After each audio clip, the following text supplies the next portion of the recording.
السلام علیکم ورحمۃ اللہ وبرکاتہ۔ Welcome to Islamic minutes.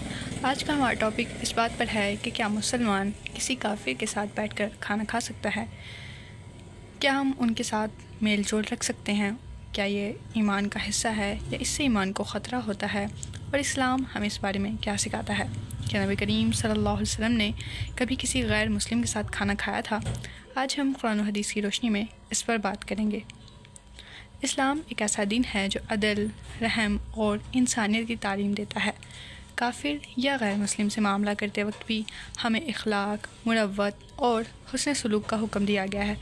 اللہ تعالیٰ نے ارشاد فرمایا، اللہ تمہیں ان لوگوں کے ساتھ نیکی کرنے اور انصاف سے پیش آنے سے نہیں روکتا جنہوں نے دین کے معاملے میں تم سے جنگ نہیں کی اور نہ ہی تمہارے گھروں سے نکالا۔ مطلب یہ کہ اگر کوئی غیر مسلم ہم سے دشمنی نہیں رکھتا تو ہم اس سے حسن سلوک، مہمان نوازی، حتیٰ کہ کھانے پینے کی شراکت بھی رکھ سکتے ہیں۔ نبی کریم صلی اللہ علیہ وسلم نے غیر مسلموں کے ساتھ کھانا کھایا ہے، معاملات بھی کیے ہیں اور ان سے حسن سلوک بھی فرمایا ہے۔ حضرت انس رضی اللہ عنہ فرماتے ہیں، ایک یہودی عورت نے نبی کریم صلی اللہ علیہ وسلم کو زہر آلود بکری کا گوشت کھلایا۔ آپ صلی اللہ علیہ وسلم نے کچھ کھایا اور بعد میں اطلاع ملی کہ زہر ملا ہوا تھا۔ اور کریں کہ نبی کریم صلی اللہ علیہ وسلم نے ایک یہودی کے گھر سے کھانا قبول فرمایا۔ اس بات کا واضح ثبوت ہے کہ غیر مسلم سے کھانے پینے کی چیز لینا یا ان کے ساتھ بیٹھ کر کھانا کھانا، اس میں کوئی قباحت نہیں ہے جب تک کہ اس میں عقیدے کا فساد نہ ہو۔ اسلام اجازت تو دیتا ہے مگر بعض مقامات پر احتیاط ضروری ہے۔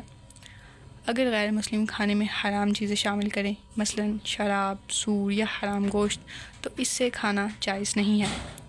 اگر اس کھانے میں کوئی مذہبی رسم شامل ہو، مثلا پوجا پاٹ کے بعد دیا ہوا پرساد وغیرہ، تو وہ کھانا حرام ہوگا۔ اگر ان کے ساتھ بیٹھنے سے عقیدے پر اثر پڑنے لگے یا مسلمان اپنے ایمان پر شرمندہ ہو تو یہ خطرناک ہو سکتا ہے۔ اللہ تعالیٰ نے قرآن مجید میں ارشاد فرمایا، اور اللہ نے کتاب میں تم پر یہ بات نازل کی ہے کہ جب تم سنو کہ اللہ کی آیتوں کا انکار کیا جا رہا ہے یا مذاق اڑایا جا رہا ہے تو ان کے ساتھ مت بیٹھو۔ مطلب یہ کہ جہاں دین کی توہین ہو رہی ہو وہاں محفل میں بیٹھنا بھی گناہ ہے، چاہے کھانے کے بہانے ہی کیوں نہ ہو۔ بعض لوگ یہ سمجھتے ہیں کہ کافر تو نجس یعنی ناپاک ہوتا ہے، اس کے ساتھ کھانا ناپاک ہو جاتا ہے، لیکن اللہ تعالیٰ نے قرآن مجید میں ارشاد فرمایا، بے شک مشرک نجس ہے۔ یہاں نجس سے مراد ظاہری جسم کی نجاست نہیں ہے بلکہ عقیدے کی نجاست ہے، یعنی ان کا بدن ناپاک ہے، نہ کہ ہاتھ یا کھانے کے برتن۔